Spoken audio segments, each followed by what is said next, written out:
I could go on and to talk about the Erfordian concept, and then to talk about the sort of the Bolshevik Menshevik split. And also, I guess there's the third thing is, you know, the Mensheviks didn't need to be told that Lenin and Bolsheviks were the ones who had too much, from their point of view, too much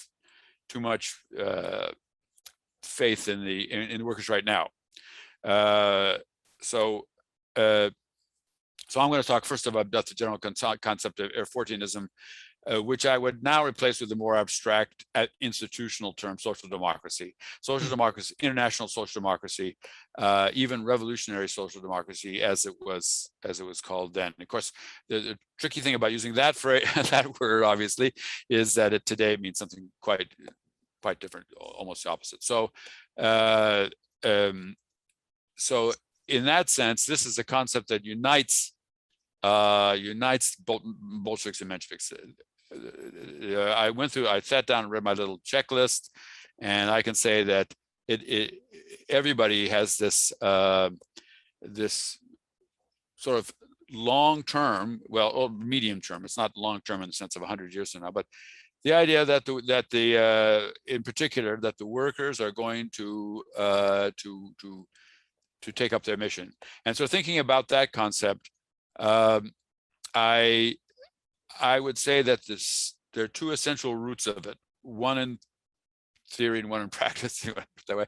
The one from Marx, it's not so much theory as sort of a vision, I think, you know, and it's the vision of the proletariat as having a world historical mission to bring about socialism as a class actor.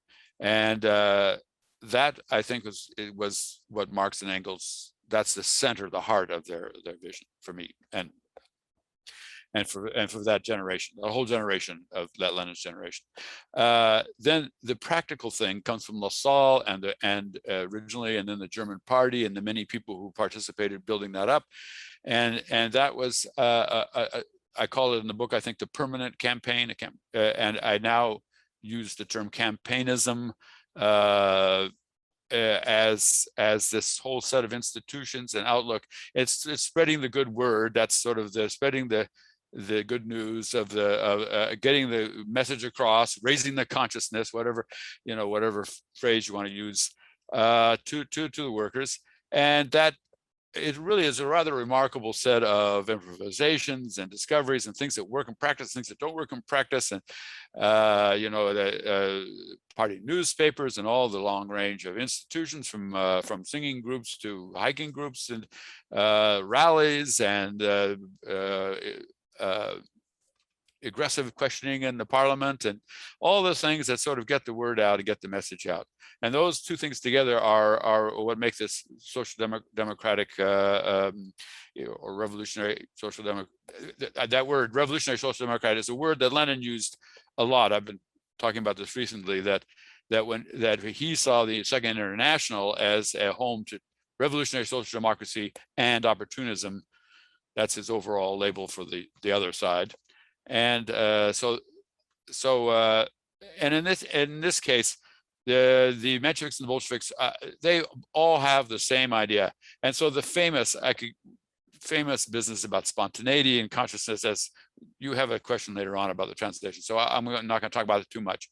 But everybody, they all agreed that spontaneity was, meant elemental. That's the better translation. It meant unformed. It meant unorganized. It meant violent without purpose. It meant not having a clear idea what you're doing. It's a bad thing. You got to get past it. It's a good thing that the workers are protesting in a elemental stachini way, but it's a bad thing that it has to be that way. We had to move beyond it. We take the protest and we form it. We give it goals, we show what it's there for, we organize it, and so forth. Both Mensheviks and Bolsheviks totally onto this thing. Okay, but there's another kind of division, and this is where I looking back from like 1917, I think it's the real division and also where the textbook interpretations, I called, or the academics and many of the activists get it wrong, and that is that Lenin. Well, so what split them? The best way to think about it, I think, is to think of the split between the Mensheviks and Bolsheviks as these are people in Russia arguing about what's going on in Russia. What are the forces going on in Russia? What are the social forces for and against revolution? What's our best tactic? What's the best scenario? I wrote somewhere, wait a second. There's sort of different metaphors that I had. You can say a definition of the situation, a map of social forces at play in Russia, a scenario leading to tactics. You mentioned the word wager, which is a Russian political cliche, because a Russian statesman said he was going to make a wager on the strong peasant, so that people talk about wagers. So all these things are saying, what's going on out there in Russia, and what's our best bet? How can we best move? They both want the same thing. They want a full-blooded democratic revolution that will be one long giant step toward the ultimate socialist revolution. But they've got to make decisions as to how to work this, and it's at this level that the real difference, you might call it temperamental, or you might call it just empirical. I'm not quite sure between the two is, and so the textbook interpretation not only gets Lenin wrong, gets the Mensheviks wrong. They sort of picture that Lenin is the one who's saying, "Oh, the workers will never get there, and woe is me," and we need a conspiratorial party to substitute basically for the unrevolutionary workers, and the Mensheviks are the one who are, they're for spontaneity, and therefore they're sort of, and as I observed, this is in some sense the people who came up with this, the academics, they're sort of responding to the situation in 1940s, 1950s America, where the Communist Party versus the trade unions, and they read it back into the other situation.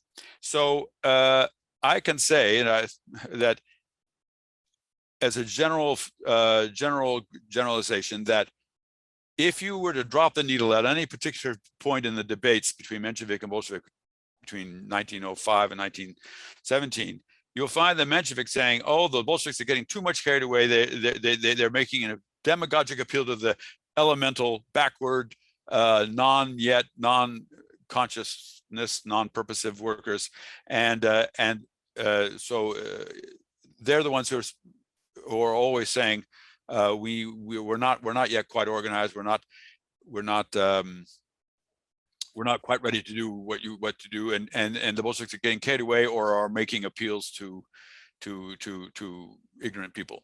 And the Bolsheviks are the ones who are saying, "Oh, the workers are ready, and furthermore, the revolution is going to speed up their consciousness, and the peasants they're not as advanced as the workers, but they're ready to follow us," and so forth and so on. So. And I'm just right now I'm reading 1917 material, and I can say that this is just what the Mensheviks saying all the time. They're just, and in the fall, when they were losing their majority status and becoming a minority party again, that's what they say. They're saying the workers are the unformed, sort of. Dark is often the word, temnaya. Unfortunately, they're and the soldiers and the peasants, they don't understand. They don't understand the need for this and that and the other thing. And the workers, the Democrats, the Bolsheviks are making a demagogic appeal to them, and so really to understand that this split, I don't want to say optimist and pessimist because there was an empirical side to it. And I'll say one more word about this, and then I'll switch back to you, sorry. But which is that this is where Kautsky comes in.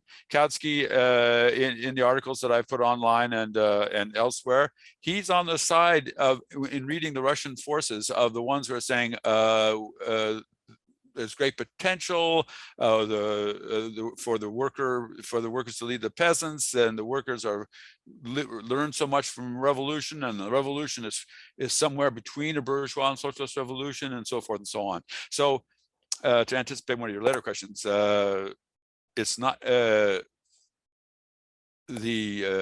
Kautsky is also on the Bolshevik side. So I said that there was Erfurtianism combines Bolsheviks and Mensheviks and Iskra and everybody, and the Menshevik Bolshevik split was like within that framework.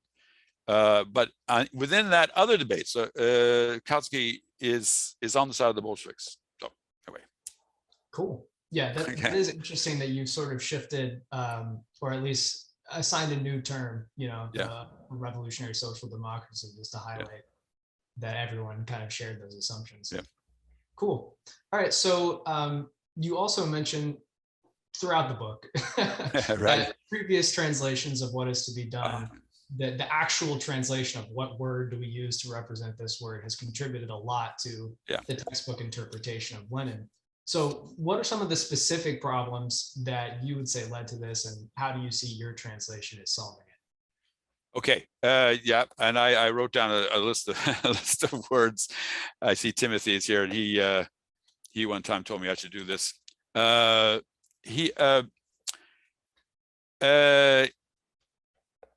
of all, why do I get so concerned about that? And there's someone out there who says I'm trying to do this to sort of bedazzle people and to cut off criticism by using terms that they can't check up on because it's Russian, or using Russian, or claiming, and I can't take that too much seriously. But it does make me think about why I do get concerned about this. So I'll start off by saying that the reason I think that this is important is that these are key terms. They're used not only by Lenin and other people, but they're central to what's going on, and yet we have to focus in on what they mean. And of course, like any political term, it has a variety of meanings and shades and connotations.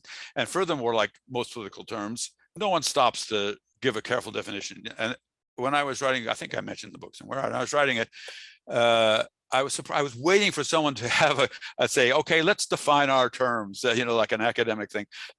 What is stickiness? What is stickini? What does it mean? No, I never did find it. So they just never pause. You got to figure it out yourself. And I want to help the reader do it by showing exactly when the term is used, when it's not, and by having plenty of quotes, by having plenty of text. So what I'm trying to do is not bedazzle people or to to put myself on a pedestal, but to make people who can only have the English text to have an independent judgment of what's going on here. That's really my real aim, is to democratize this discussion so that you're not dependent on the people who know Russian and who translate. And I should also say that all of this is in polemics with my academic colleagues about how to translate the terms or whether to specialize in on that. Okay, so that's just my general outlook. And then I should also say that there's two kinds of many kinds, but two kinds of translations here. One is the one you want to have a readable, straightforward, no footnotes, not for study, not for putting the microscope on, but to read it.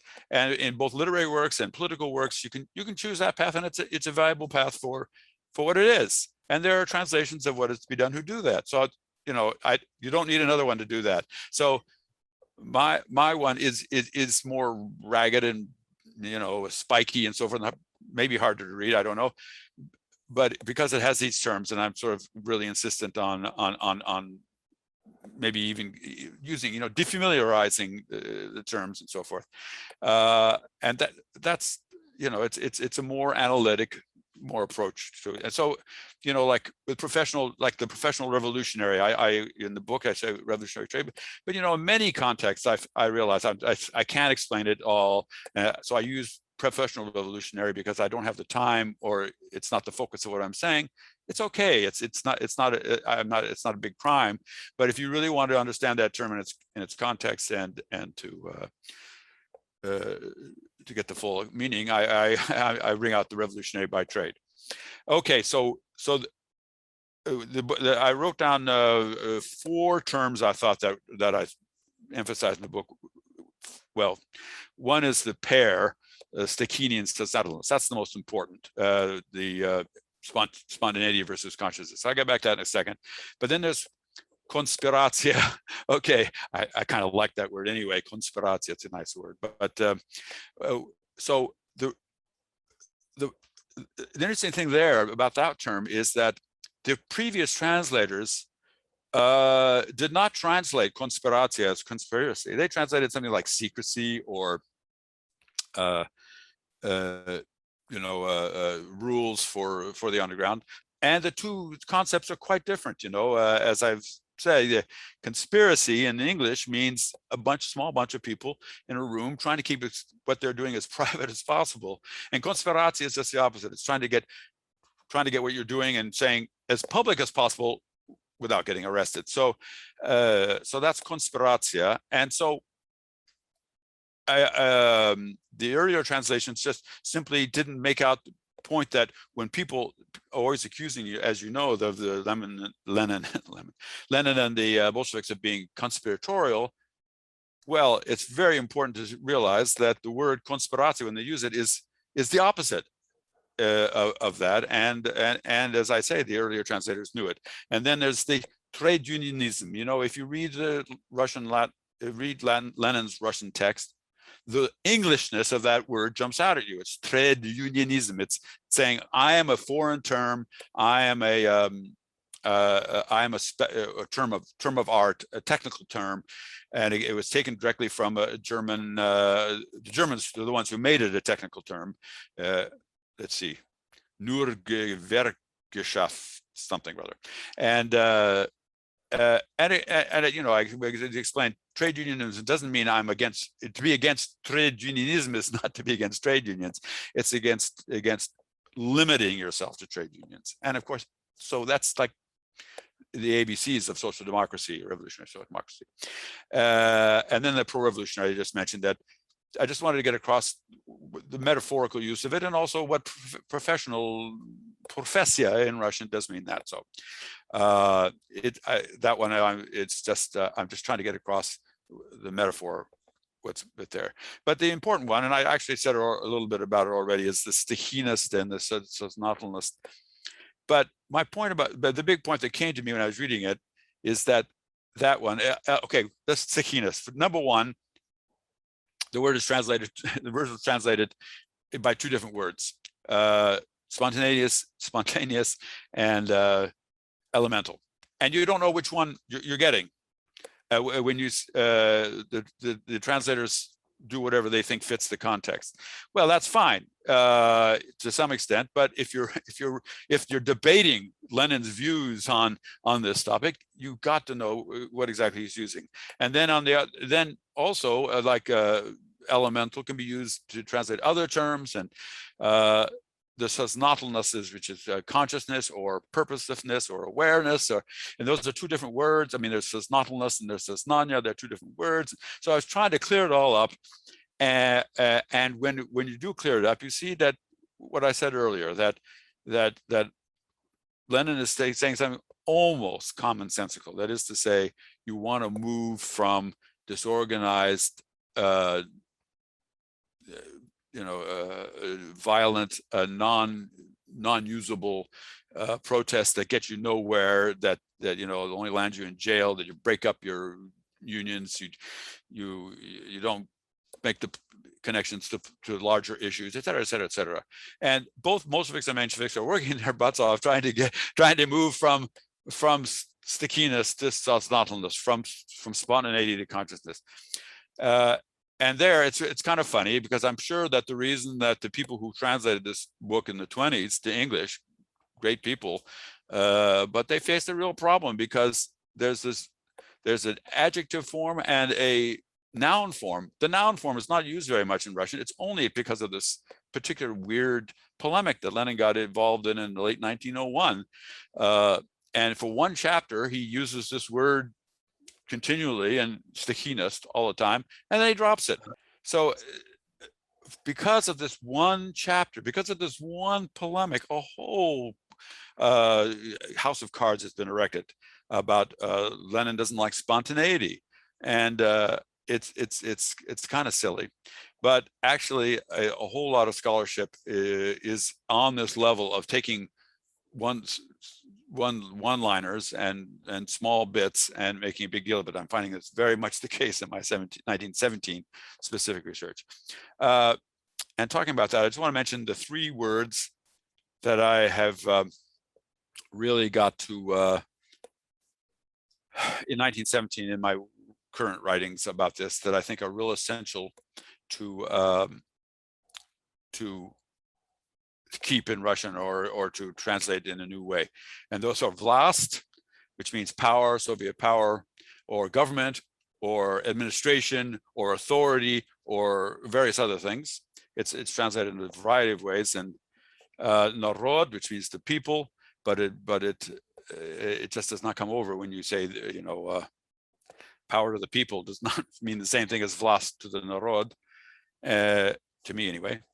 And then agreementism, which is my new translation for a basic term that people used in 1917, and people use compromise and conciliation are the standard ones, and that doesn't get it across, and it doesn't get it, and also the translation is switched around. And so, like, especially Vlost, you know, it's a key term. They're always arguing about it.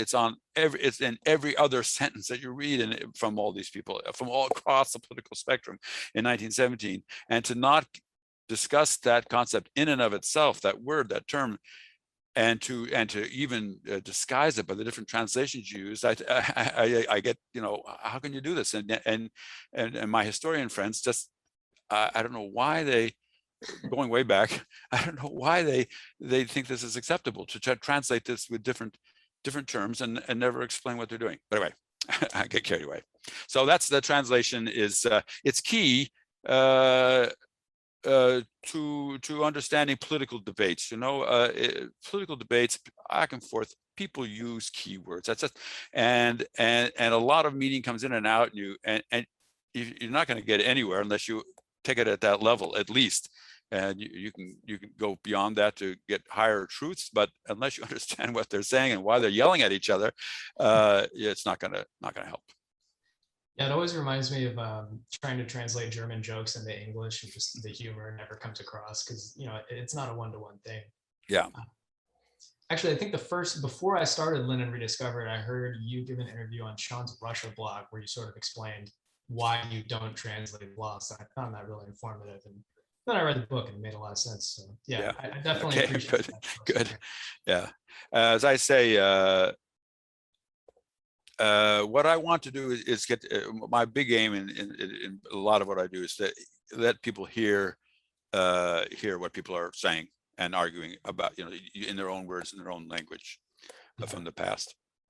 Yeah, I like that idea of sort of democratizing the conversation around translation. But yeah, so I suppose we'll move on here to I wanted to see if you could talk a little bit about the relationship in Iskra prior to the split, between Iskra and the purpose worker, as you call it, and what were sort of the roles of each one in building Russian revolutionary social democracy? Okay, let's just say Iskra, of course, was more or less the party for a couple of years, and then it came the party in general. So maybe I'll just talk about specifically, I mean more generally about the top leaders, the Vojdi, the people who wrote the theoretical stuff, and the activists on the ground, and then the people who supported them. And I went to my bookshelf, and I want to recommend to all of you, anyone who really wants to get the flavor. This is an older book, A Radical Worker in Tsarist Russia: The Autobiography of Simon Ivanovich Konachnikov. And here's Konachnikov again. So it's a rather thick book, but really I highly recommend it.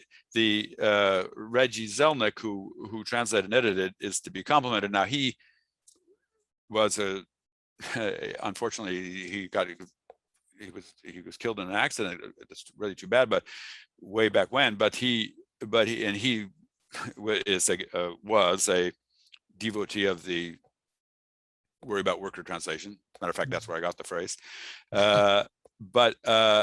So he's always saying that Konachnikov didn't really agree with Bolshevik ideas. Well, Konachnikov didn't agree with what Reggie and the profession thought were the Bolshevik ideas, but it's still a great addition with a great annotation and everything if you overlook that part.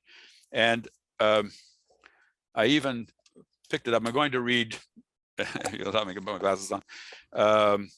So on the one hand, he's getting his message from the activists and the leaders, and so he sometimes says he said sometimes got in the dryer too long. Jack, I think you need to mute yourself. Thanks. Sorry, Lars. Okay, yeah, try. This is about, I don't know, early, about 1900, say. Sometimes my worker friends and I, we would gather together with some young social democratic sympathizers at one of our apartments where we discuss and debate every conceivable question. We long understood that economics lay at the foundation of everything else. For its existence that determined consciousness, this had always been repeated to us by our propagandist mentors. Just what it meant, we grasped only very dimly, but the practice of life and the experience of struggle repeatedly confirmed this axiom of Marxism to us. So, okay, propagandist mentors, that's a good phrase. Propagandist is a completely positive term, and it meant the people who really give you background. Agitation was one thing, that was like go out and have a strike, but propaganda was giving you a worldview, giving you the big background. It almost means the opposite of what it means today. And so on the one hand, he's getting something that was told to him, he doesn't understand it, but he accepts it on faith more or less. But on the other hand, of course, it makes increasing sense to him. Lived experience of these people, and they're the ones who make the party. They're both getting the message, and this is the same with the German workers too. They're getting the message from their mentors. That's a good phrase. And the book of books for all this mentoring is Kautsky's The Erfurt Program commentary, especially the final chapter. And then, but also they're romantic. They're young guys. They're with their comrades. They're full of romantic dreams. And as it was stressed in not only this memoir but other ones, these are the people who follow Lenin in particular. He's the one who gives them a sense of that they can accomplish miracles, that they can do great things. Yeah, I feel like that ties back into the sower of seeds metaphor that you mentioned. That's right. Yeah. Yes, cool. That's. I think the early Christians had the same problem, and it's that parable. Read it. It's a very good description of exactly this sort of thing. Some people get the message and dig it and join the party or the church or whatever, and other people don't listen, or some people for a brief period, some et cetera, et cetera. They face the same problems of getting the message out and getting a new institution that suffers from persecution to maintain its continuity and to make its mark in the world. Cool. Yep. Okay, so that was on Iskra and the purpose of worker. Yeah. So we can skip this one if you like, because you did talk a little bit about the Bolshevik Menshevik split, but if you have more to say about that, we can definitely touch on let's see. Well, I just want to say that later on, they look back and said, "Oh, the split was because of that." But at the time, it was accepted by everybody in the Iskra group. What is to be done as a statement of their program, and and if you look at the Iskra group, there's like 6 people on the editorial board, and there's 3 older guys, Plekhanov, Axelrod, and Zasulich, and 3 younger people, Martov, Lenin, and Potresov. In 1910, the whole 6, none of them on the same wavelength. They're all in different parts of the spectrum. So that goes back to what I was saying, that the what is to be done and Effortianism and revolutionary social democracy. This is basic. That this is something that can unite them, a basic outlook, and all the difficulties come later. And what they're essentially arguing about is how to bring about 1905 again and make it a success. And they have different strategies for that. So I could go into that if you want, but it's not much to do with what is to be done. Yeah, so definitely a mistake to read what is to be done into the reason as the Bolshevik Mensheviks put it. Yeah. Basically, what they did was they went back and looked at some, as they say, unsuccessful formulations. And even Lenin said, okay, I could have expressed myself better. Makes sense. Okay, so we did touch on this in the terms, but I was wondering if you could sort of explain, what did it mean to be a revolutionary by trade, as you call it, a professional revolutionary in RSDWP? And sort of a bonus question, what could that role look like in the US socialist movement, or really anywhere in North America? Well, the reason for the translation was, as I mentioned earlier, is that what he wanted to get across was that you should take this seriously as something that requires skill, something that requires dedication, something that requires full-time application if you're going to be good at it and get on. That's essentially what he meant. And if there's anything that makes the point I'm making earlier about this being general, it's that term, revolutionary trade. It was adopted by everybody. It was adopted by the SRs because it made sense. It talked about a social type that was there. Lenin, took it from one of these writers, a rather obscure writer that he was polemicizing with, but he made it into this. He put it on the map, as it were, and people used it, and they didn't quite use it in his spirit. They used it. He wanted to say the sobriety of it. Come on, guys, let's get serious about this. This is don't be amateurs. Don't be dilettantes. But the other people had a more heroic image, like I just was quoting Konachnikov. They wanted to. They had a sense of we run from prison. They can't crush us. They can put us in prison, but we escape and so forth. Okay, so that's what the term and its connotations meant. But what was the main task of them, given the why was it so necessary? And I would say the basic thing is continuity, of institutional continuity. That's what that's what was their greatest challenge, to maintain a national presence all across the country over a long period of time, to become a factor in Russian life. That was their aim, and of course they accomplished that, certainly. And their biggest thing was number one, arrests, and number two, not being able to, not having the techniques to get the message out under very repressive conditions, and thirdly, this is more of a problem later on, provocatia, that is to say, informers and people who, police spies.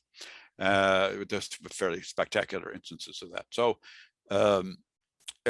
that's what it is. So, and answer your bonus question, I was thinking, and I don't know if this makes sense, but it is the challenge, maybe in a very different way, different key, is still its continuity. It's still to get a sense of what's going on out in the world. Getting the world to see that there is this voice, that it is there, that it is that it's not going anywhere. Presumably, most of the time, you're not facing arrest. People not facing arrest, but or being sent off to exile, or whatever the equivalent of Siberia would be. But I can make some jokes on that, but I'm not going to.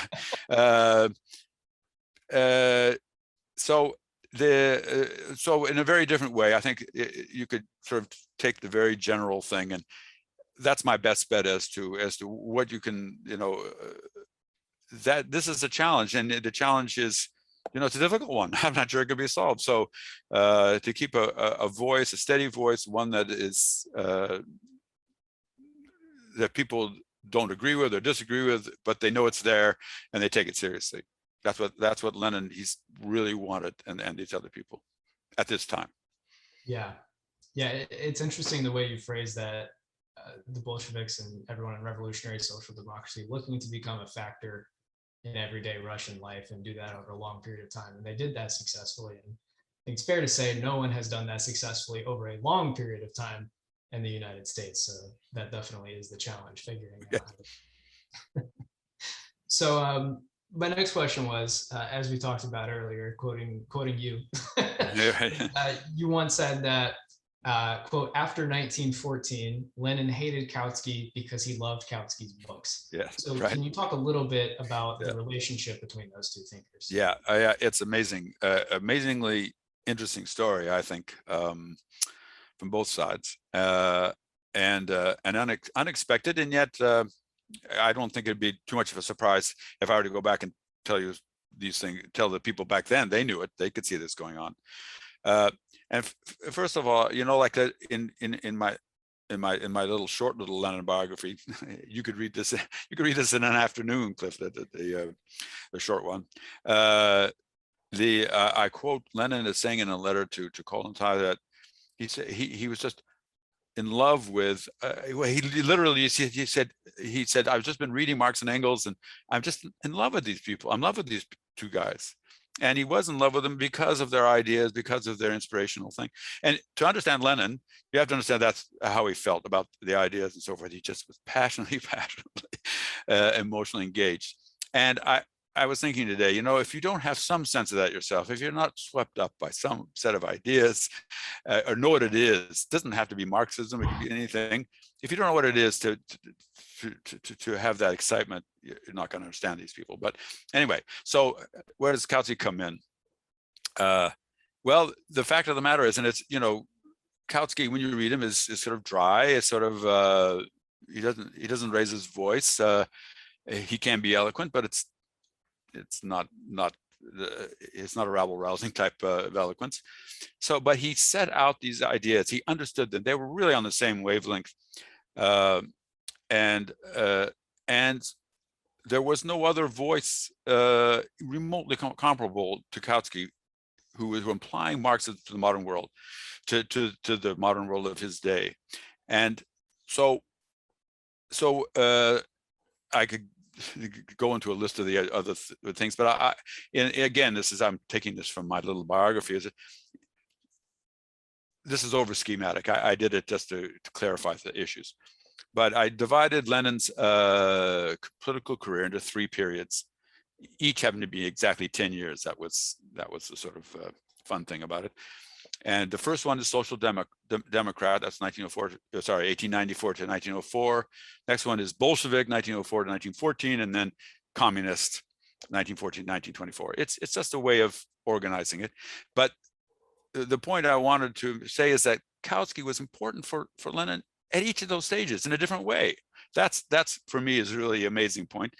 And we've talked a lot already about the Social Democrat. And I think I also mentioned that he was the Bolshevik. So that he, you know, that he, it doesn't say that Lenin got his ideas from Kautsky. They were just on the same wavelength about the basic issues, about how to understand it. And Kautsky had a sense of the world was still very, very revolutionary and very on the move, and things were moving forward. But the third one is the one that's really kind of interesting. And 1914, 1924, you, of course, as you know, as you pretty well know, in that period, Lenin and Kautsky were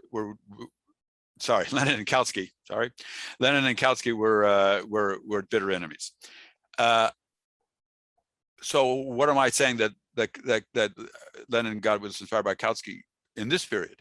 Well, it's because certain basic ideas of Lenin's about the whole world, about the world revolutionary process, he was reading in Kautsky in you know, from 1906-7 to 1912-14, something like that. So, and these are ideas about the colonial world, about the way they connect, the way revolutions are connected, role of imperialism,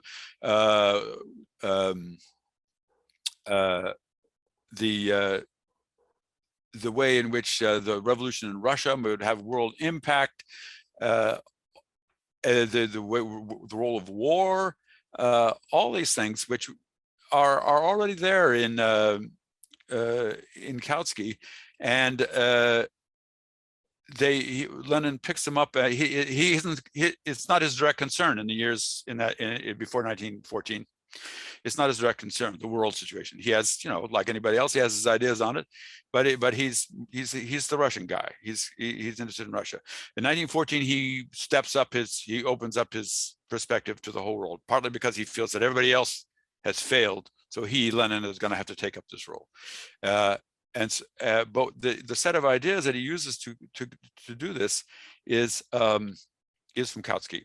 And then, of course, so here you have this intense mentor relationship, and Lenin will often say, Kautsky is very cautious. He's very careful, and that's why when he agrees with us, that's something. It's he likes Kautsky's sort of slightly pedantic academic style. And then he's very, very disappointed in 1914, and it's a very both of them accuse the other one of going back on what they said. Both of them accuse the other one of being a renegade, and I'm not going to get into that because Kautsky goes off on his own thing, and I kind of lose interest in Kautsky after 1914.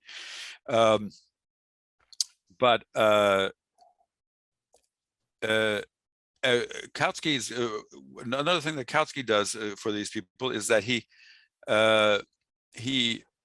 inspires them to write polemics against him. So after 1914, the most important books that actually get the Bolshevik leaders to set out their worldview are often inspired by trying to refute Kautsky, because he's so important to them. So the renegade Kautsky, Trotsky's terrorism, communism, Bukharin's economics of the transition period in 1920, and other works are inspired in the first place to refute Kautsky.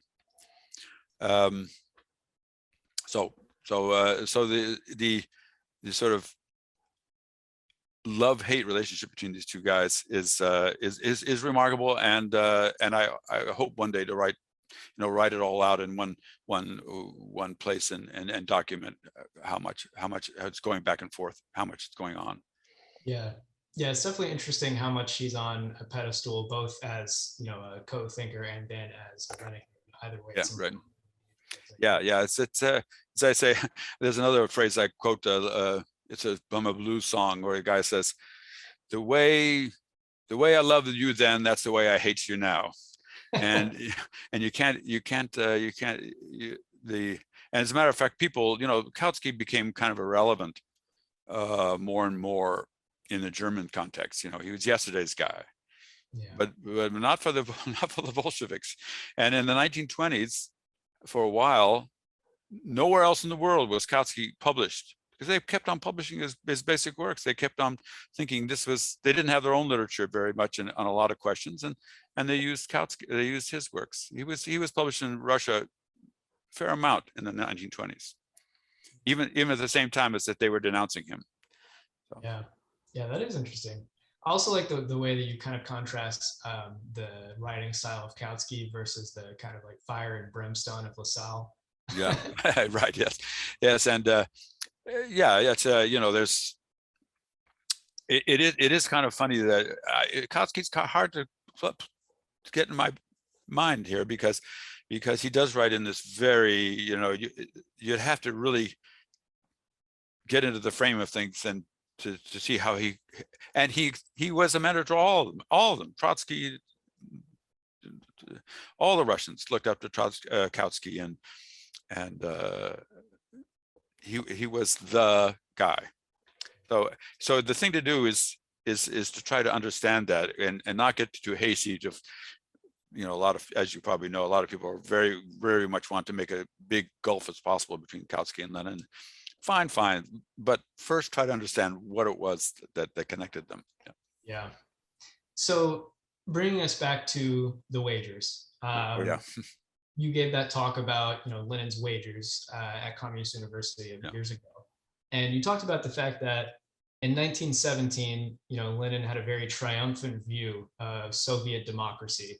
And you make the point that by 1920, he was sort of forced to rethink this as it looked less viable. So what would you say is the main lesson that socialists should take from, this ill-fated wager today?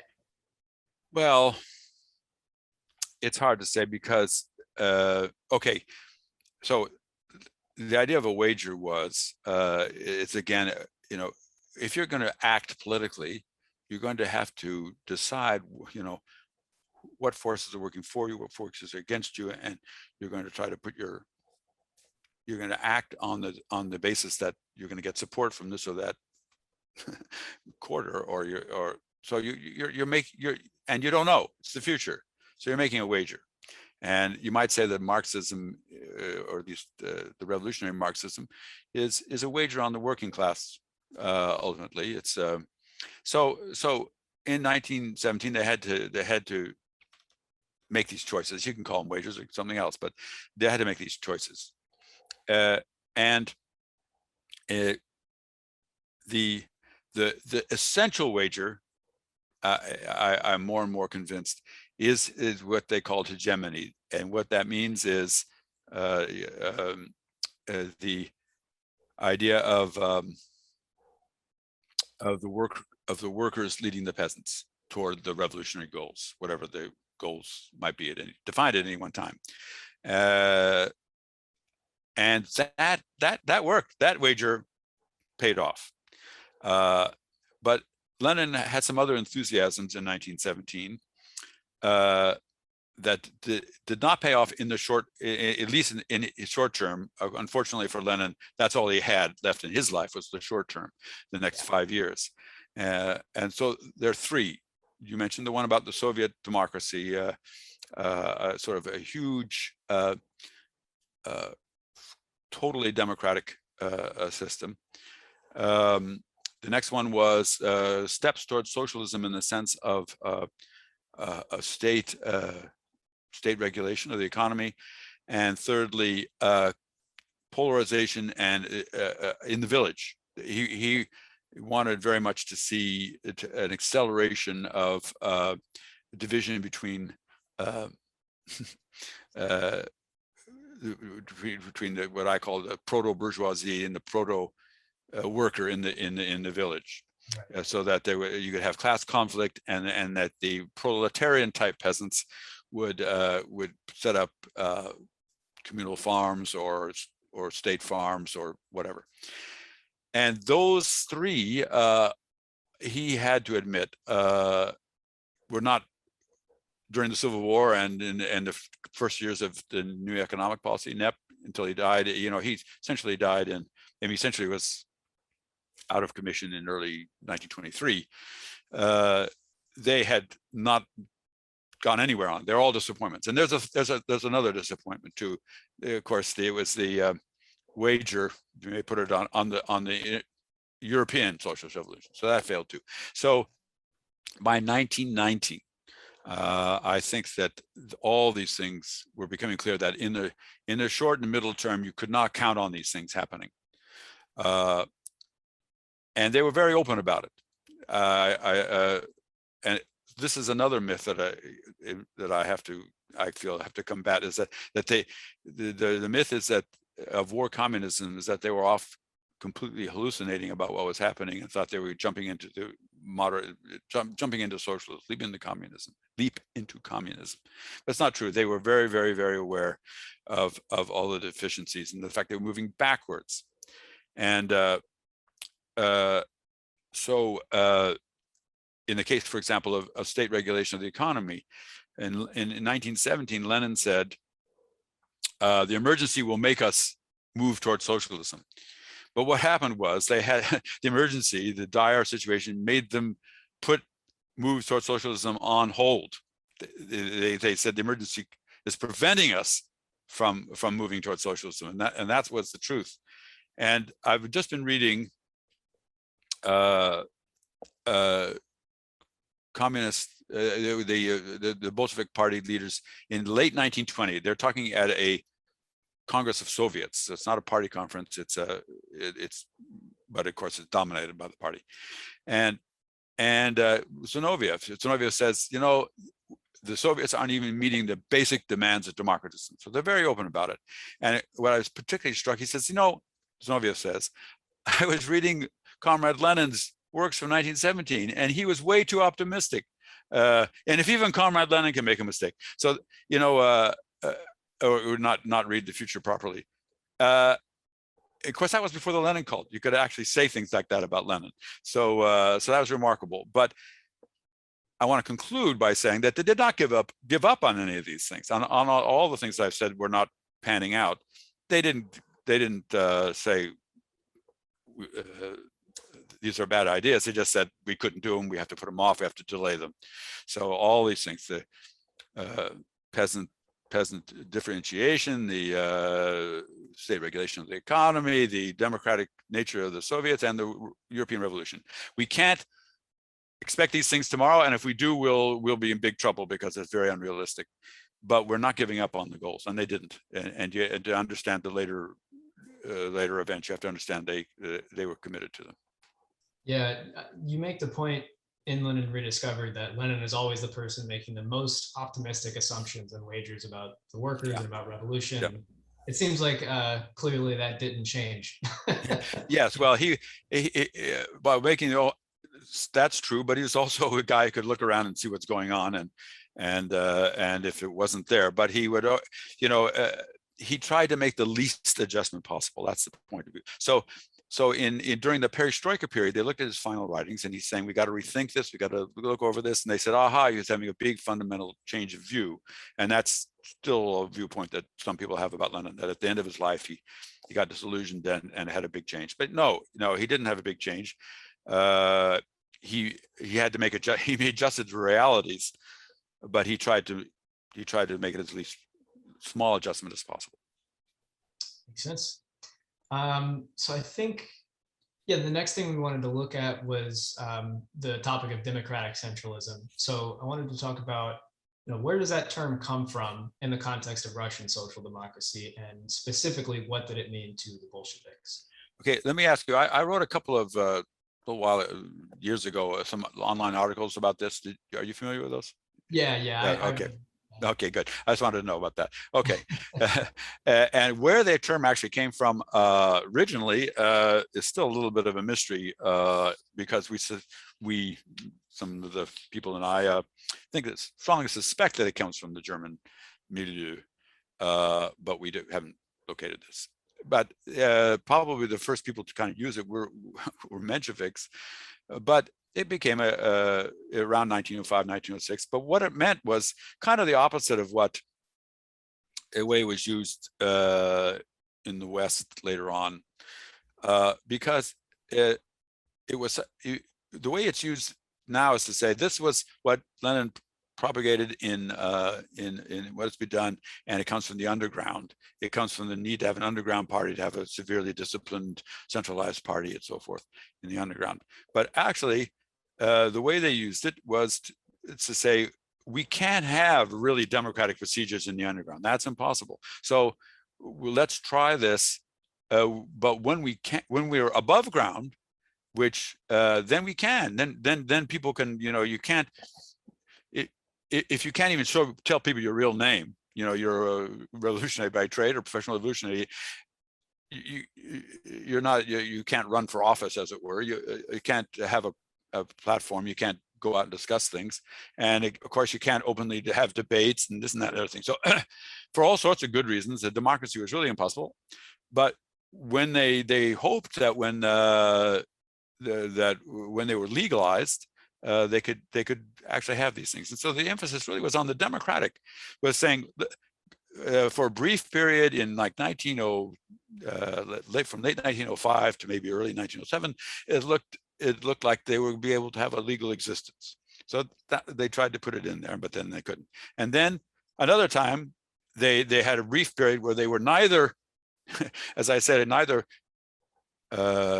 being persecuted nor persecuting others. that is neither being repressed or repressing others. And that was like from February 1917 to early 1918, when they were in the state party. And when you're in the state party, again, you can't really have democracy in the same sense, especially in Civil War context and so forth. So the paradox is that democratic centralism, as was used by the people then, meant something that was rather exceptional and only came in at brief periods. Then later on, the term, for various reasons, became used as the shift went heavily over to centralism, and the sort of idea that you have to carry out the rule of the party, the rule of the top institutions. But the logic behind the term is rather straightforward. I mean, you make a decision and you carry it out, and the minority submits to the majority. That I'm always slightly puzzled about why this term is supposed to be such of an insight or anything. An organization wants to be both democratic and wants to be centralized, or it's not an organization. But that's my personal opinion on this. Yeah, it definitely appears that the term is mystified in today's day. I don't know if you're familiar, but the DSA still has a ban on democratic centralism or people from democratic centralist orgs. So there's definitely a widespread misunderstanding of the term, and that's part of why I appreciate those articles going over it. So I also wanted to ask, you talk about partynost or partyness. How would you describe the work that the Bolsheviks carried out prior to 1917 to make partynost a hegemonic idea within the RSDWP?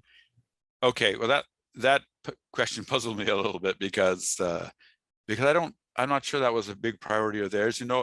Maybe it was. I'll think about it. But essentially, I also wouldn't make it a particularly a super duper Bolshevik idea. It was the idea of the socialist underground. I guess this is it's an idea that comes from the Fortian basic social democratic arsenal of ideas, and to understand what happened in Russia after 1917, I think you have to kind of expand your view and look at the socialist underground as an institution, because it wasn't just the Bolsheviks. It was a rather wider range of people, Mensheviks and SRs, and a lot of the people, not the top party leaders who were arrested or went into exile, but the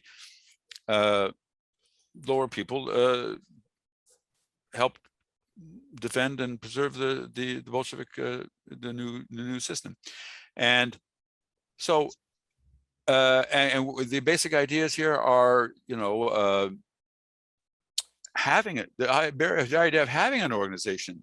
And so they would have congresses. People would come to they would elect delegates, they'd go to the Congress, they'd have debates, they'd make it, institutions, resolutions and so forth, and they go home and try to live up to them. That's partynost. And it's a rather remarkable, we sort of read these congressional resolutions, and sometimes they look a bit dry or abstract, but to have that institutional continuity, that coherence, that's what was meant. And so actually in 1917, the Tsar disappears. There's no back to our friend the Vlast, there's no Vlast anymore.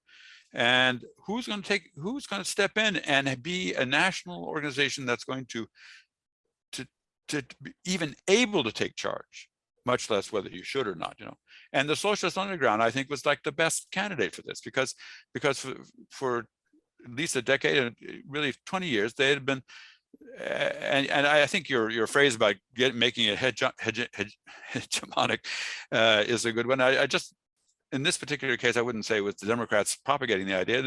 It was the underground itself as a whole trying to maintain itself and work out things. So the credit goes to everybody. It goes to the anonymous activists who work out these methods, and Lenin who popularized them in what is to be done, and the other, like the ideas of conspiratia. That's a set of techniques, and it was being worked out in the mid 1890s already, as you see in Martov's memoirs and so forth. So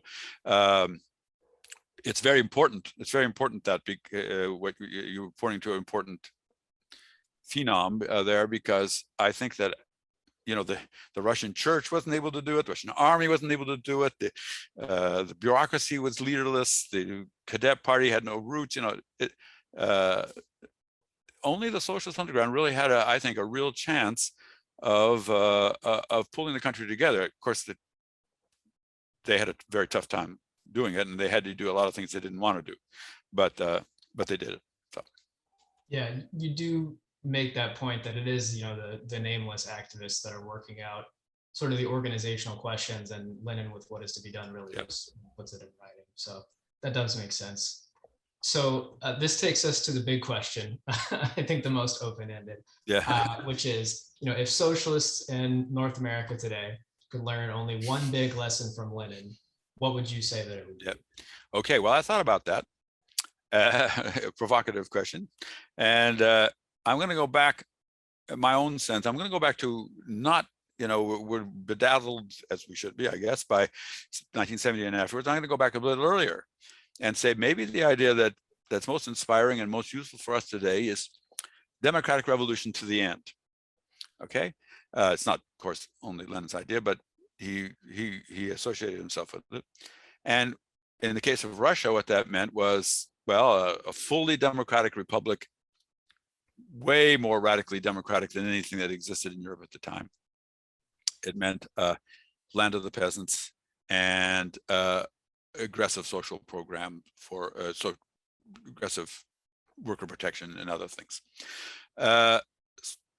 Fine, that's a particular set of goals. But the idea was that the idea behind this phrase, democratic revolution to the end, and by the way, I would go back to translation. That phrase, to the end, is and hegemony. That word hegemony, for some reason, the translators didn't like it. So the ones who translated in English, and they hide it. You can't find that phrase. They paraphrase it. They use other things. So you don't know how much Lenin and other people are using the phrase "to the end," democratic revolution to the end. It's pretty basic. You're going to go as far as you can to get fully democratic, because the more democratic you are, the faster you're going to get to socialism. And so the idea was behind this that only the socialists could get the democratic revolution to the end, because they're the only ones who are not afraid of the full democracy, and they're the only ones who understood its importance to socialism. And the way I put it is, yes, democracy is only a means to an end, but it's an absolutely essential means.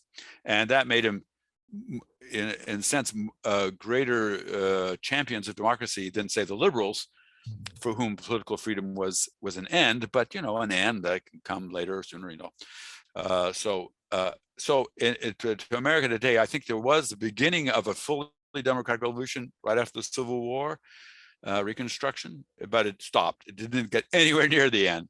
And we know now that, I think, what you look around the United States today, as I look down, I should mention I'm American. I'm a dual citizen, and grew up in America, so that I am an American in that sense. It's this democratic deficit and deadlock and so forth. And so the idea that I'm sort of think might be important is it's the socialists more than anyone else who understand the importance of democracy for their own reasons, and therefore have a historic role to play to bring this revolution to the end. And if they can't do it, their bigger projects are cut off at the knees. Excellent. I like that answer. So okay. I appreciate you, taking the time to kind of work through all of this with us. And I figured if you would like to, just to give you an opportunity, if you want to talk a little bit about your upcoming book. Okay. Well, there's one in press. It's called "What Was Bolshevism?" It's basically a collection of articles, although probably published articles from here and there, and they go back to the early 90s. So it's a lifetime of stuff. But I think that even though they're mostly published, they'll be mostly new to most readers today, or you and to the people here.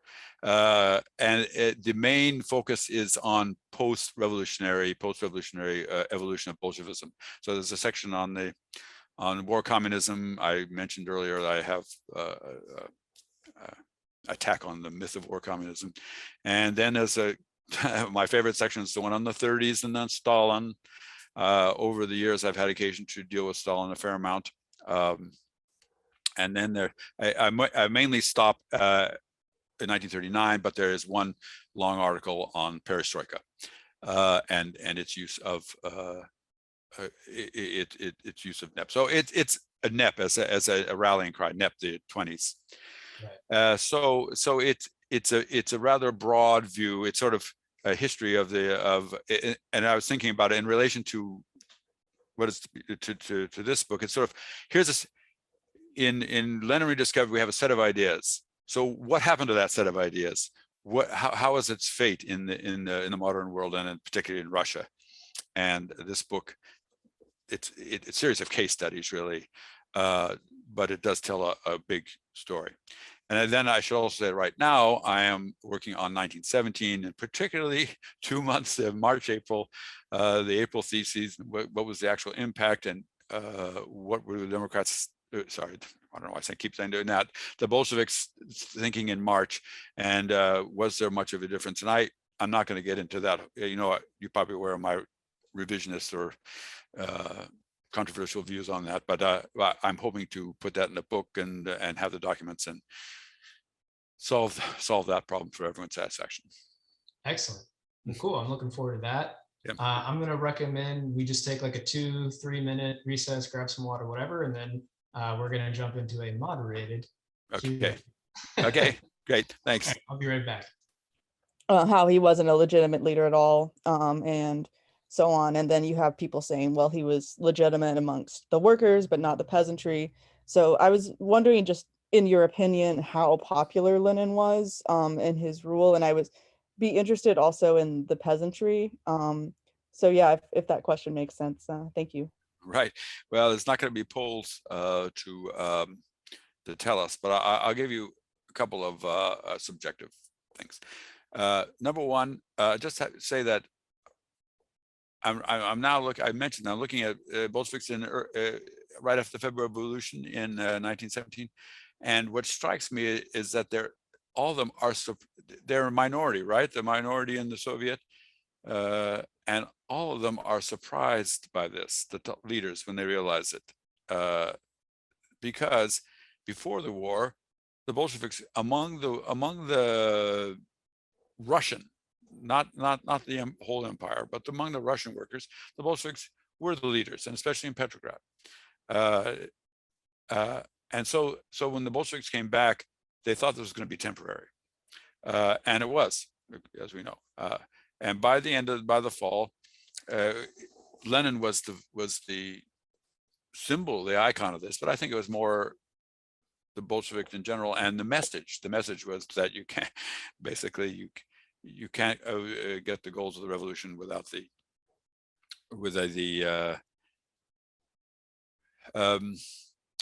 if you have any sort of coalition with the bourgeoisie. Okay, now let's speed ahead toward the end of his life, and we have to be very impressionistic here. Who knows? But I think first of all, you have to that on the one hand, life was pretty bad, pretty harsh and harsh. So you're not going to be, loving the government that's putting you through this. On the other hand, there were no alternatives. It's a passionate lack of alternatives, and so you weren't going to go for any alternative to the Bolsheviks or to Lenin. That's one thing. I really think that they could bitch and complain, the peasants say, but they weren't going to. They would, when the chips were down, they were going to stay with the Bolsheviks, who had committed themselves, like I said, hegemony, leadership, to leading, creating a peasant Red Army, peasant-based Red Army that defeated the landlords and the intervention. So there's that. And then particularly about Lenin individually, well, I'll just have to say what I get from memoirs and especially people who were there at the time and who were writing at the time. And one particular person, I quote her in my short biography, I think. She was a nurse. She came over and she's just talking to people. She wasn't political. And she said, you know, no one seems to have a bad word against Lenin.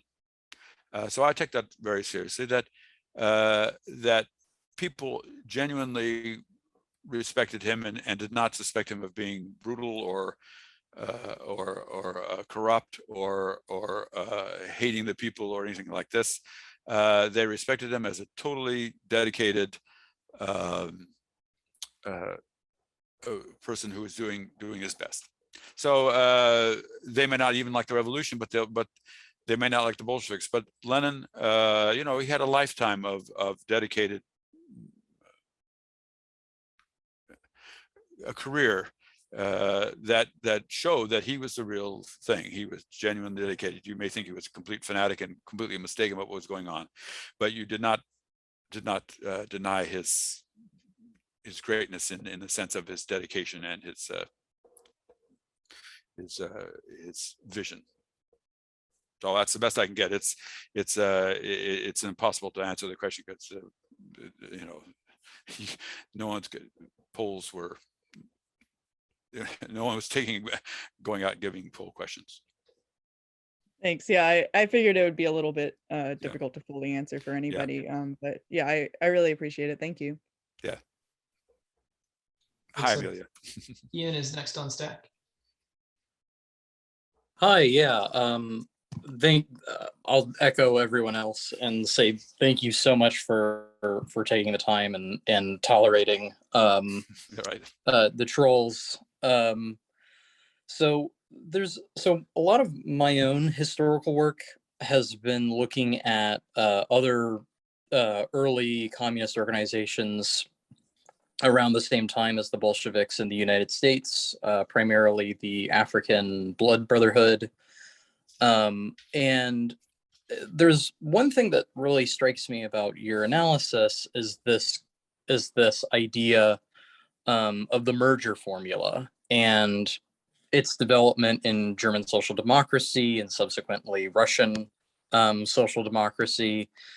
And I wanted to ask you, do you think that this idea of the merger formula, because of the way of looking at, you know, could it, for a historian or for activists, you know, either direction, do you think that it can provide a sort of abstraction from what you've looked at and say, well, this is pointing towards something that sort of is almost like just emerges over and over again? Because it seems to, like, you seem to point towards that in German social democracy and Russian social democratic movement.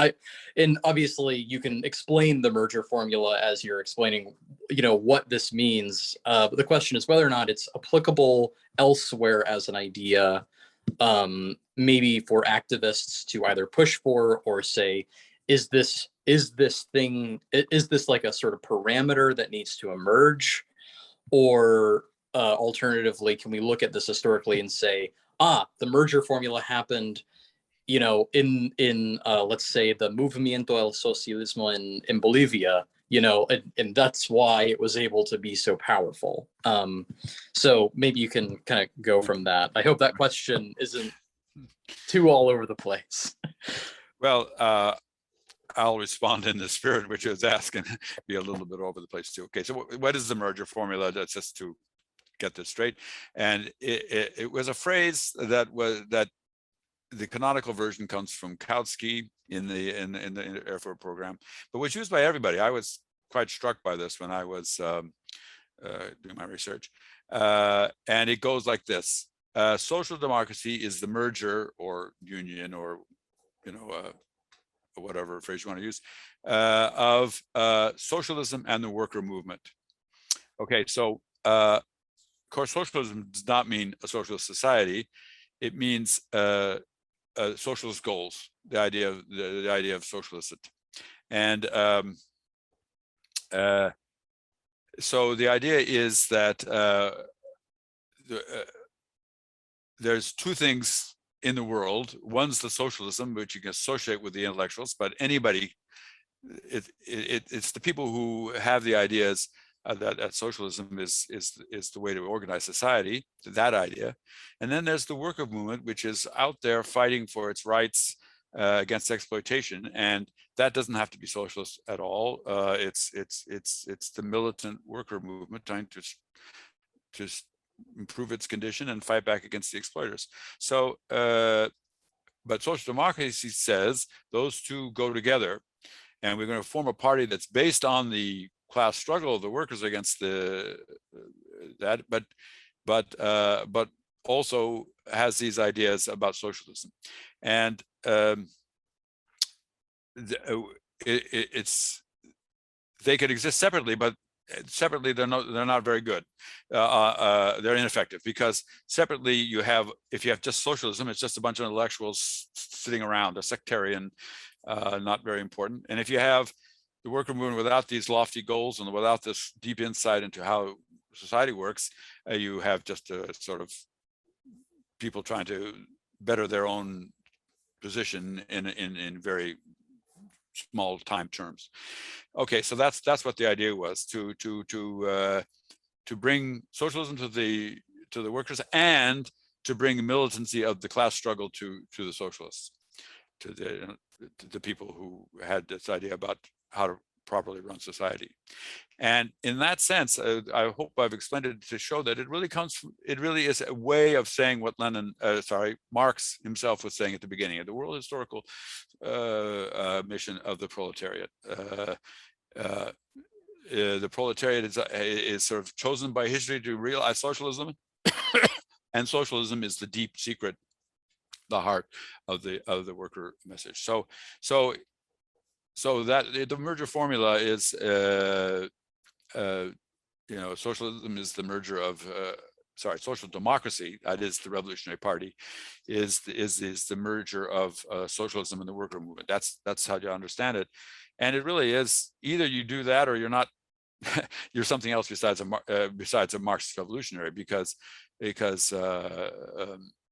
so that's my really answer to Ian, is that I'm not sure it's possible today to do in the United States. Can you get the workers to believe in socialism, to believe in the workers? And all that's a matter of. And what happened, I think, around 1910 in Germany, and was that these ideas started to move apart for whatever sort of reason. The merger started to demerge, demerger. It didn't happen in Russia, although maybe in the long run it finally did happen in Russia in the 50s and 60s, and the Brezhnev period and so forth. So so that's my answer, really. It's an essential idea.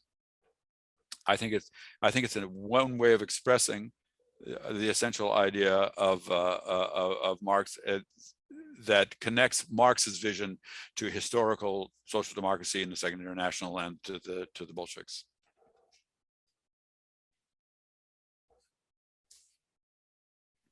Thank you so much. Yeah. The next person will be Donald, and then Oscar, and then we'll do Zachary's question. Hey Lars, thank you so much for sticking in after we unfortunately were brigaded by these trolls. I think we have a lot of haters, I guess, but I really appreciate the fact that you stuck with us. And one thing that I've come across when talking to people about your work is that a lot of people will say, well, Lars, he's right about Lenin before 1917. He's right about the democratic Lenin before 1917. But Lars doesn't actually take into account post 1917, where clearly Lenin is no longer a Democrat. He no longer believes in democracy, and he just believes in dictatorship clearly now. And so Lars has, he has this huge oversight of post 1917 Lenin in his work, and I'll point out that's complete nonsense. When his first book was, Bread and Authority in Russia, which is about war communism, and he's written several articles about war communism. But what would you say as a response to these people, essentially, that Lenin is that Lenin is no longer a Democrat, after 1917, and that we can't really, that there's this kind of break in Lenin's work, and he embraces a new understanding of the dictatorship of the proletariat that completely, leaves behind the democratic element. Okay, well, we have two questions here, and I'm glad your questions are brought this out to me a little bit. One is, was it democratic? And were there political freedoms in Soviet Russia? No, none whatsoever. And it's amazing how complete the shutdown was, and how fast it was. And I'm going to get. As a matter of fact, I have a particular theory about one of the reasons for that I've published. So I'm not ignoring this question. That's one answer. And in my bio, when talking about this period, I certainly do not show myself naive about this thing. But the other question is whether Lenin himself had a different view or a different vision. That I don't think so. And it goes back to what I was saying earlier. Number one, there was this the sense of leadership, of the class leadership of the, and that idea that the workers, as led by the party, had an obligation to lead the peasants and the whole narod, the whole people. That's the essential vision, and that stayed there. I don't think it changed. Of course, for all sorts of reasons, they clamped down, and there wasn't going to be there wasn't going to be any opposition or public opinion or free press or challenges to their authority, and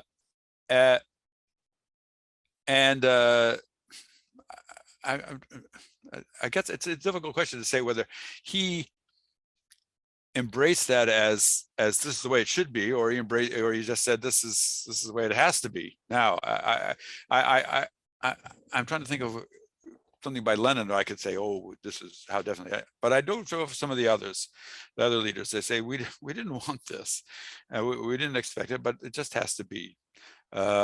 We can't allow it. The country would fall apart if we did it. Now, I have my own particular theory, which fits in with a lot of the other stuff I've been saying, as to one reason why this new system came about that's been overlooked, because it relies on continuity with the German Social Democratic Party, and that's campaignism. And so what I mean by campaignism is that whole set of techniques. And there's a wonderful book on it, early book, 60s or 70s, called The Alternative Culture, Vernon Ledke, and it's a real classic in the field about the German party, and it sets out, and Lassalle is sort of the inspirer of all this, but it's worked out in practice. So it's rallies and meetings and slogans and having a long parade down the thing saying "down with war" and all these things that we're totally familiar with, like the whole word demonstration, in a sense of a big political demonstration, that's associated with social democracy back in 1910 and so forth. It was a new thing, and they were the pioneers of it. And so one of the reasons that a party like the Bolsheviks wanted political freedom is to be able to do that, be able to do all those things. They just sort of look like, as I think I said once, they're like kids looking through the window at a candy store when they see the German party have these huge rallies and have all these newspapers. So they got into power and they started doing all these things, but they were in power. They had state power, which the German Social Democrats never were, of course. So what for the Germans and other European socialists was oppositional activity, carving out a space for a marginal class in the society was in Russia. I call it state monopoly campaignism. They said, my heavens, the whole point of this thing is to bring a message to the workers, and it's going to be much more effective if we do it and nobody else does it. So the state is putting on these massive campaigns and keeping everybody else from doing it. So that's that state monopoly campaignism, and that no one foretold that. They didn't think they were going to do that, but that's what happened almost instantly. And what do you think of in your image when you think of like a communist regime throughout the 20th century? It's these big crowds of people marching past the Red Square, and banners flying and slogans singing in newspapers, and in many other ways, the rhythm and the idea of the campaign became basic to Soviet life, and also that's a big motive for eliminating political freedom for everybody else. So anyway, that's a larger thing of yes, the political freedom was eliminated immediately for all sorts of reasons, from the Civil War to political rivalry to this campaignism. And then what is Lenin's own personal reaction to this? It wasn't his ideal society, let's put it that way. It wasn't what he was striving for, but he felt it was necessary. Yes, thank you so much for that answer. That really, I think your comparison of the social democratic campaignism, and basically showing out how these actually existing socialist societies, or you want to call them, basically took that ideal and made a state monopoly on it. That's that's actually really it's really interesting. Thank you. Yeah. Thank you. So next we have Oscar, then we will have Mark, and then Gil. Hey, can you guys hear me? We can. Cool, great. Yeah, so actually my question is about cultural production. So it kind of ties in very neatly with the second question that you were asked. I was just sort of curious, you read a lot about before, during, and especially after socialist revolutions, there's, typically an explosion of cultural production, whether that's in visual art, music, childcare, so on and so forth. And I've read like a tiny bit about like socialist realism, for instance, as one example of that got institutionalized. But I was wondering if you had any comments about sort of the cultural production that the revolution generated as well, and sort of any because I'm thinking here of like the Chilean Revolution in the 70s, right, where there was a massive explosion of that there as well. And so I'd be curious to see if you have any comments about that in the Russian context, and sort of what, if anything, we can take from that today. Yes. I'm trying to think of a good answer to that one, because it's not something I've thought about.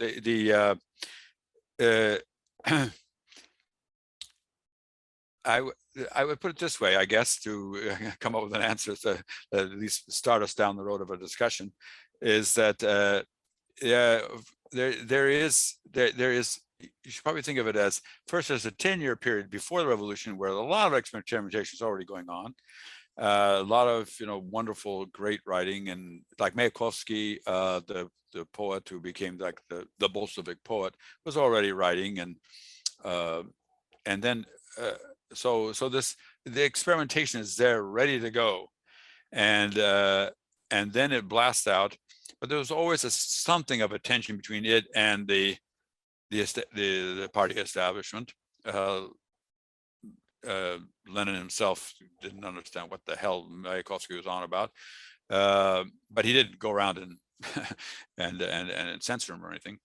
So throughout the 20s, you have both a lot of modernism and creative stuff, some of which is a lot of fun today, and some of which seems to kind of dated and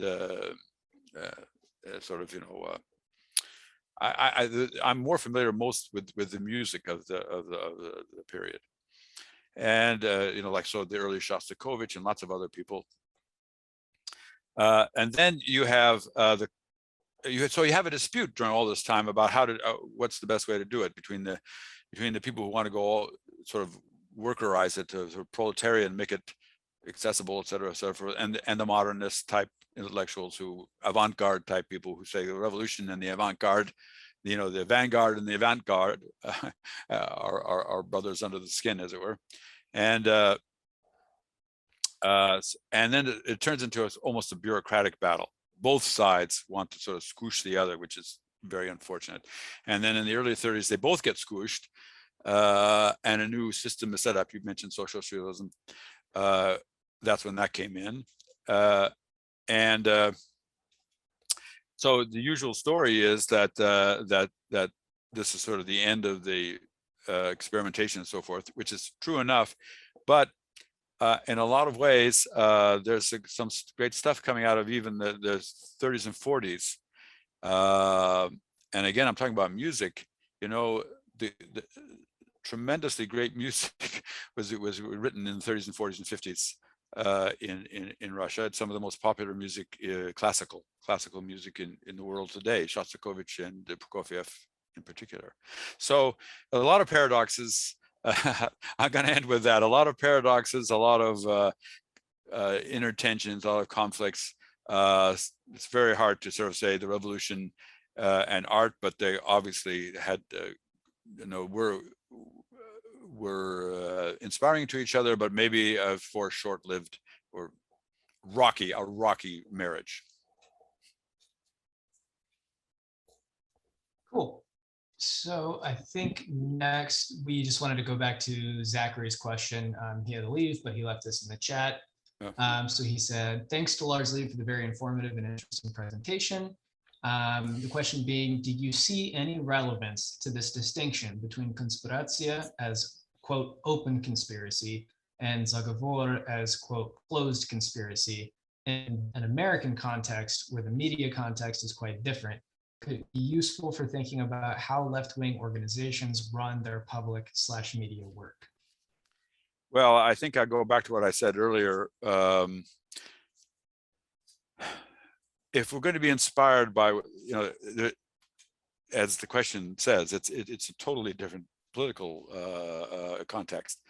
They're very repressive back then, and I don't want to minimize repression today, but it's obviously totally different. In fact, more the problem is being ignored rather than being repressed. But the question is always the same, which is how in this particular environment. And I think this is something that comes from the German model. And Lenin picks it up and says, okay, here's the German model, which is centered on getting a message, centered on communication strategies, centered on how to make a presence.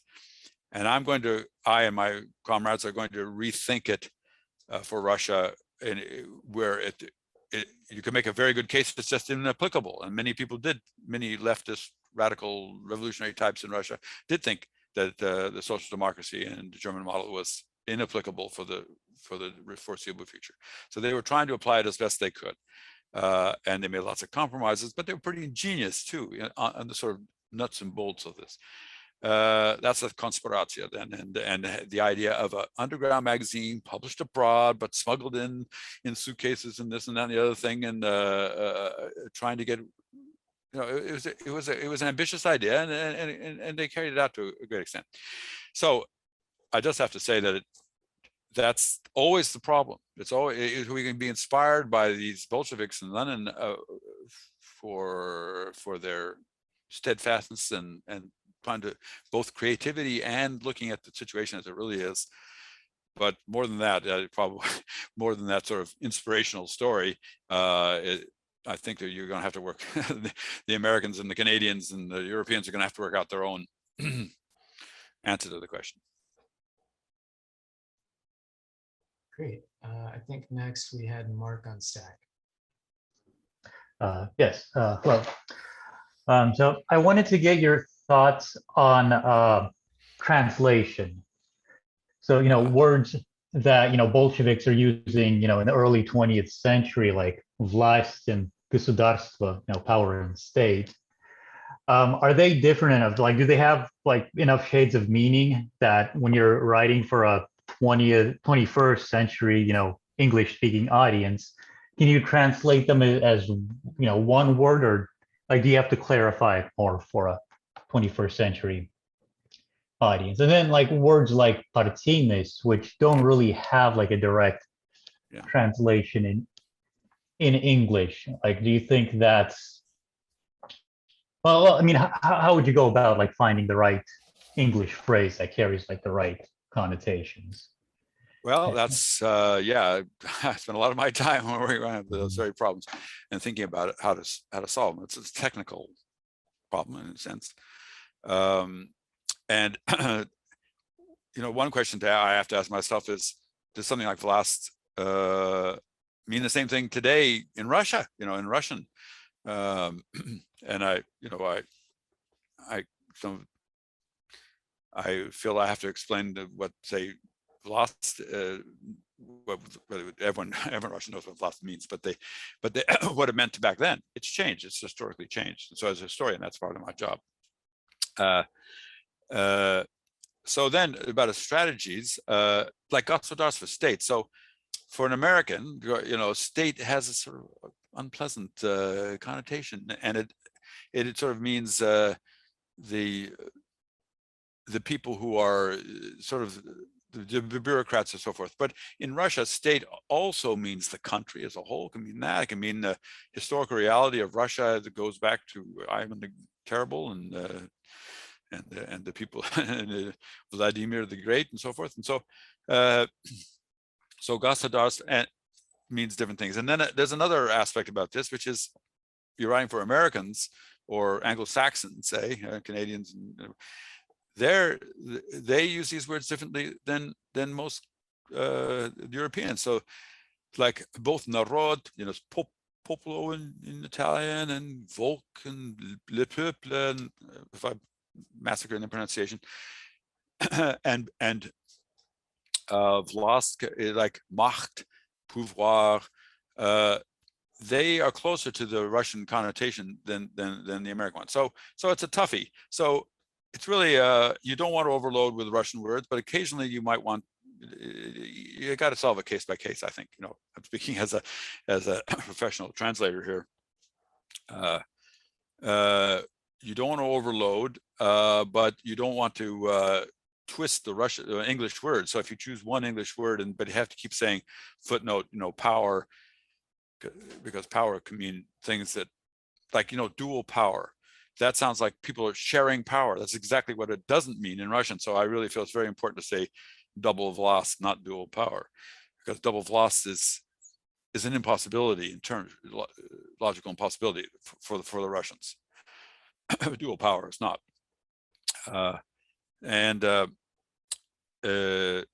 So I guess that's my advice. You really have to provide explanation. You have to provide a lot of context, and make your choices as to what terms, a new translation, or try to explain an old translation more fully. Like with state, I haven't really tried to do anything with that. It does have this different sense parts of meaning, but I still translate it as state, and I have no problem. Whereas with Vlast, I think that's so essential and so misunderstood that I really think we need to. It's more helpful to have the Russian term.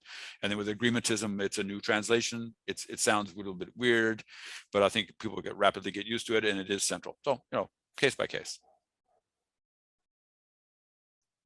All right. I think last we have Gil here, I believe. Hi, Lars.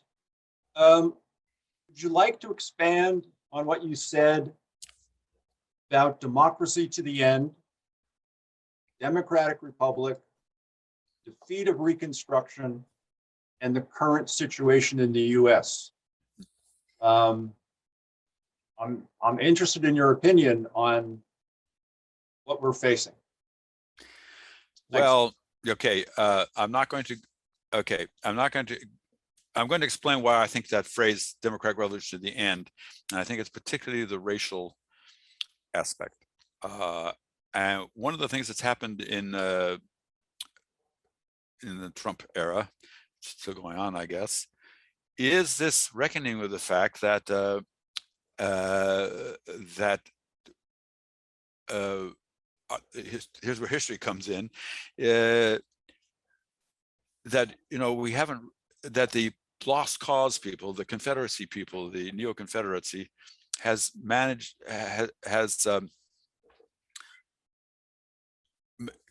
took over the textbooks at some point, you know, and so genuinely otherwise educated people really willing to go out there and say the Confederacy wasn't about slavery. It was about something else. That's right. So and you have all these statues, and you have so that I'm not saying anything. You all here know this. You lived through it. But Robert E. Lee, you know, when I was a kid, I still remember a book, a biography I wrote for kids about Robert E. Lee. What a great guy he was. So we all, my generation anyway, went through this, and I knew a little bit better, but I not as well as I should. So one, you know, we got to, the United States has to work this out. But I thought one way to think about it is think about by Reconstruction as a democratic revolution, as getting rid of the slave owners, just like the landowners. I mean, slave owners were worse than the landowners, but landowners were bad enough. And moving on to a full multiracial democracy where you don't have restrictions on all these things. So it started off, but it didn't. It was stopped mid-track, and it's that way of looking at it. The democratic revolution can start, but be halted, and it was halted in Germany. That's sort of where the idea came from. Was that the German Revolution was halted by Bismarck and all these. What happened, and that the one of the things that the SPD wanted to do was to finish it up. Russia, it had hardly even started, obviously, but again, they said, okay, there's going to be a democratic revolution. That's inevitable because the Tsar is like an anachronism. But how far will it go? How far will it go? And the liberals, they want this. They want to get rid of the Tsar. They want political freedom, but not so enough that it's going to be unstable, or, you know. So the only people who want to go all the way to the end are us, and that's where we will either lead the peasants, or we'll shove the liberals further. You know, the Mensheviks and Bolsheviks had different strategies to duck on to get to the end, but they were both aiming at that. So it's just a way of thinking about what I think we all agree is an essential task to do, is to say, you know, there was a democratic revolution started, and it's our mission, the socialists, to provide intellectual clarity. You know, it doesn't have to lead to like waving a banner in front of a mob, although you know, in front of a rally, that'd be fine too. But intellectual clarity about what's on, where it comes from, why, what it means, and so forth. So that's sort of what I meant. That's my idea. I'm sort of taken by the continuing the what's already started in the United States, to go back to Reconstruction, and to reconstruct Reconstruction, and to finish it up. Finish the job. Awesome. Well, I think finishing Reconstruction is a great note to end on. Yeah, right. So Lars, you know, thank you again for coming and for speaking with us. Thanks to everyone, you know, here in the Q&A for sticking around. Yeah. Through the tough times and the good times. Right. Yeah. Yeah. So thanks. Thank you for inviting me. It's been a really great discussion. Great questions. Appreciate it all. Too bad about the trolls, but it's something to write home about, so it's okay. Awesome. Well, thanks again, and everybody have a great rest of your day.